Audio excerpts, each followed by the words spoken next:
Ladies and gentlemen, thank you very much for joining the show. And this one, we're going to look at market failures.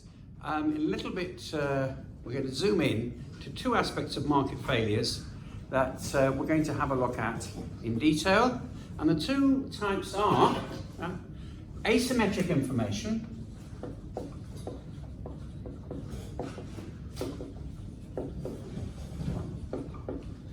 and the other ones are common access resources.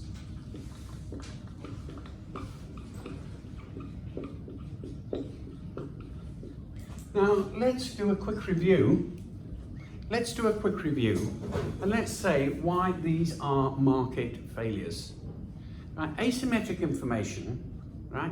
It questions an assumption that we actually have in the workings of markets. So what we've learned is that the market working at its best, that is when the market is a success, we've already come across the idea that the markets maximize producer surplus, consumer surplus, together that's community surplus, and therefore the markets are an ideal way of allocating resources, which means that they're getting the maximum value for any one particular resource and the maximum service to the community, and therefore it maximizes the consumer surplus. That is a market success. A market failure is when, for some reason or other, that particular system doesn't work. We don't let supply and demand, right, and the price quantity determined by changes in supply and demand, we don't let that say what the price is or what the quantity is, because if we do, we could have some rather unfortunate results. We could have too much of demerit goods being produced, too little or too few of merit goods being produced, or the goods that are necessary for society could be too highly priced, they could be too expensive, and those that might be harmful to society might be too accessible.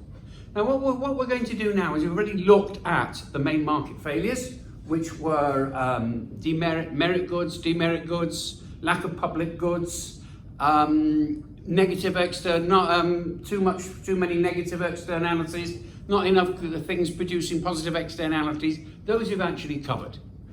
But what we're going to look at now is we're going to look at another dimension when we look at asymmetric information, because this takes us to the very root of understanding what is a market.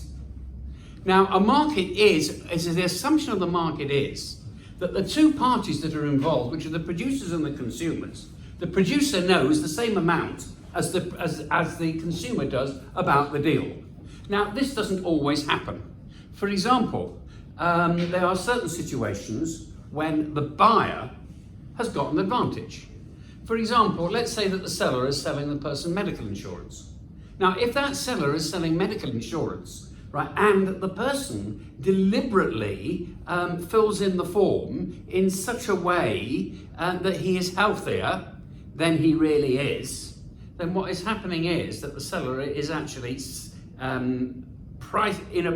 unsuitably pricing what that medical insurance needs to cost. That's one particular example, that the seller can sometimes have an advantage. Another example when a seller has an advantage, right, is when the buyer has an advantage, right, is when the buyer might be an expert about antiques, for example. He knows that an antique in the seller's shop is worth a lot more than the seller's selling it for. Right? He may then, what will happen therefore is that the market will have actually given a price that was not correct, right, that would have been below. So let's show that on a diagram. Let's go back to the insurance example, right, we'll show that on a diagram. Now for medical insurance, here we go, price, quantity. And remember that the supply is the marginal private cost, and the demand is the marginal social, private benefits. Right? That's how it normally is. However, in a situation when we actually have when the buyer is in a much better position than the seller, Like, for example, in the case of medical insurance, right, and the buyer has actually got advantage, what is happening is that the seller is supplying it too liberally. The real value of it is this, is the marginal social cost of supply, which is a lot more, because people might be assuming that people tend to lie about their medical conditions, which might be a lot more than the marginal private cost. So therefore, what is actually happening is it should be, the cost of that particular product should be here. So therefore, all this here is a welfare loss. The welfare loss comes from the fact that the medical insurance, bearing in mind that the seller's got an advantage, might as a result be underpriced and oversupplied, and a long-term result can be that the medical insurance systems break down, and that the people that have got genuine claims may not be able to claim because there isn't enough money in the kitty. Right?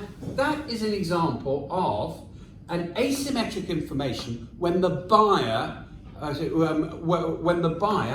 an advantage. Right? Let's have a look at another situation when the seller has an advantage. Take this off. A seller advantage, right, might occur in a situation when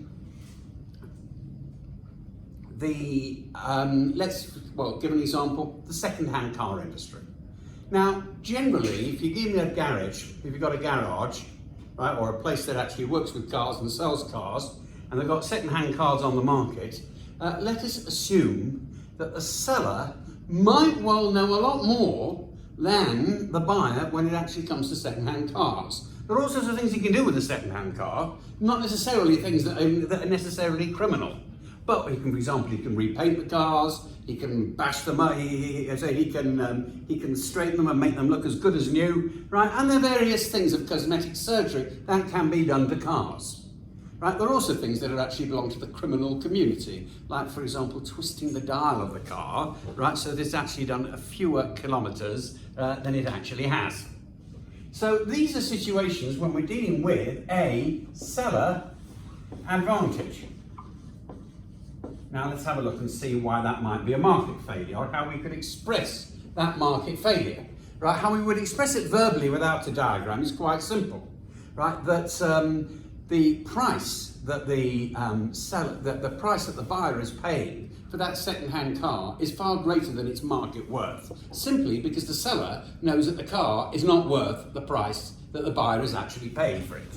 But he also knows that the buyer very much wants the car. So here's your diagram. Price, start again, same way. Supply, demand, that's the price of a second-hand car. Right, let's just put this here. Second hand cars. Right, of a unit of a second-hand car. Right, that is when the seller, right now, we assume that the seller actually has an advantage.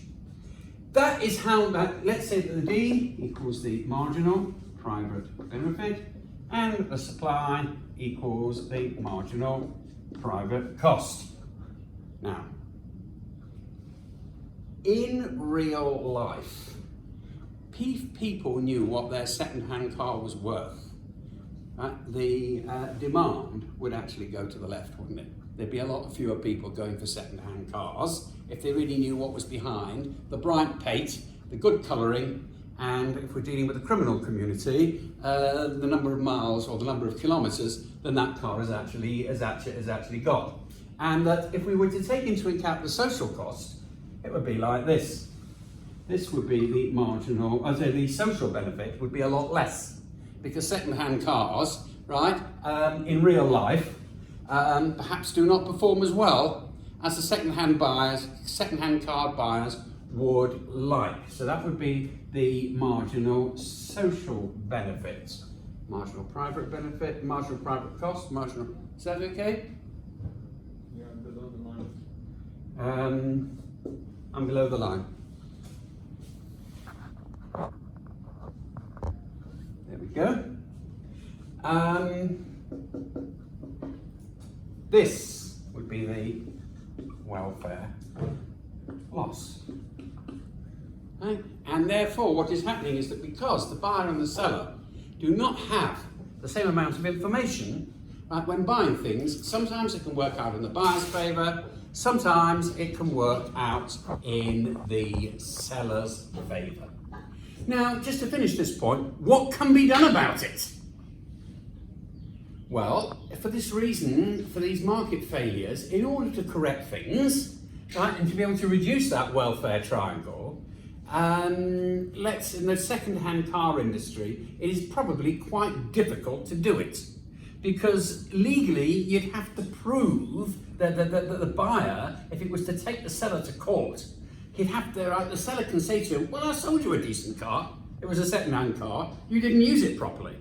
So in the second-hand car business, there's probably not a great deal that can actually be done to be able to correct the market failure, as long as the onus is on the seller, the onus is on the buyer to prove that the seller was wrong. Of course, what you can do is that they have things like what they have in Britain, MOTs, right, which they have, by which a vehicle has to be tested by an independent body to be certified as being roadworthy. That can probably help to some reason. Likewise, when it comes to situations like antiques, right, they're often professional standards that can be used with various organisations for being able to set prices and so on. But this is an area of asymmetric information which is very well known, and why it challenges the idea that supply and demand set the right price, but that only really happens when the information is symmetrical, which means that the buyer and the seller come into the deal with the same amount of knowledge, so that it doesn't work out that one is able to take advantage of the other more easily than the other can take advantage of the first person. So that's dealt with asymmetric information. Let's now quickly have a look at the other one, which is common access goods.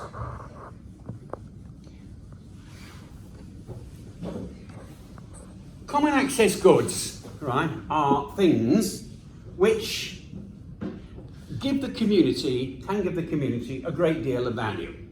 For example, food resources, aquaculture, fish. Now the thing is that as nobody minds if you take a rod and you dump your line in, right, and you pull out a fish, as long as it's not a very rare species. You know why? Because they reproduce, and the fact that you and I are helping ourselves to fish, right, doesn't mean that there isn't going to be fish for future generations. There are going to be plenty that are left to reproduce, and therefore the fishing is a sustainable resource. But what happens is as follows. Right, half an hour's drive from town, there is a nice big pond. And we used to be using for sailing boats and things like that. You know, people enjoy it. A few fish and somehow. But then suddenly word gets round that with that particular pond, there's some gorgeous brown trout in there. Trout, yeah? And then every trout fisherman decides to make his way to that pond on the same Sunday afternoon because words got out that there are an awfully large number of fat brown trout, because one guy was shown in the newspaper holding a nice big brown trout and said, right, that's what I caught in this particular place. Overnight, it becomes a honeypot, which means that all fishermen from all over the area come together and they converge on that particular piece of space. That is a common access resource. Now, if nothing is done about it, what is going to happen is that they're going to get hordes of tourists and undesirable people helping themselves to fish where there will not be a single brown trout left. Now, if there aren't brown trout left, they're not going to be able to consume the smaller fish, which in turn consume the various beetles, and what can happen is that not only you're not going to get any more brown trout in there, but the whole ecosystem of that particular pond can break down, right, and won't be able to break down pollutants, the things that get dumped into it, and therefore eventually you're going to be getting a rather nasty, foul expense of water because it's been neglected. Those who understand the environment, who've studied biology or environmental sciences, right, will be able to expand that point at more detail. So therefore, why is it a market failure? Because a resource is suddenly accessible And if people just go and use that resource without any ways whatsoever of that resource being restricted, then what's going to happen is you're not going to have a sustainable resource. So let's have a look at it. Let's do it. Let's express this in a diagram. Right, price, right, quantity. Right, we can still use the same type of logic, right, for a common access resource. That is the demand for fish. And I suppose the price, you could actually say, is the, if it's a common access resource, the effort that's required in getting rods and lines, the effort that's required to be able to drive out on a Sunday afternoon in order to be able to catch a fish or two. Now, let's say that the demand equals the marginal private benefit and the supply equals the marginal social, the marginal private cost. Now, let us, that is how, so in other words, we'd say the price, hard to say how much you have to say, as I say, hard to say to be able to put the price, but if you think about it, it isn't. If you think about the price, could be the effort that it requires to be able to get there, the effort that it takes to be able to, that you have to use initiative to be able to get there. So even if it's something that you don't pay over the counter, it's something that can actually be estimated in money. But what happens is that when everybody hears about it, you know what's happening? Really, the price should there should be a lot less available. They should have restrictions. And really, right, there isn't an inexhaustible supply, because if the supply is at level, there's not going to be any left. The supply really should be here, right? This is the marginal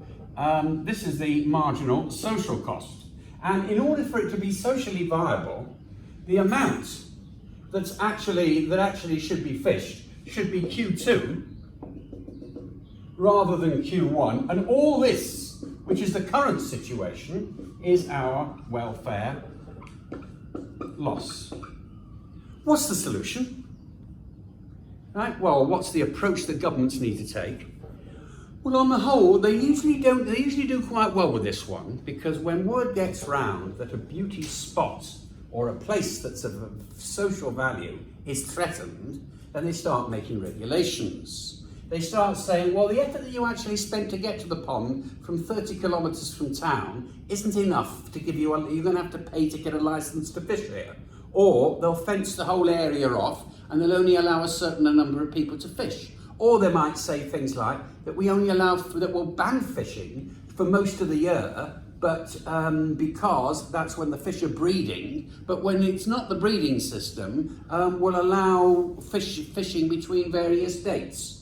And that's the sort of things that they actually do by licensing, which is or by putting fences around and making people pay to come in, and then only certain numbers. That is the way that this common access resource, this can be got rid of, and that the amount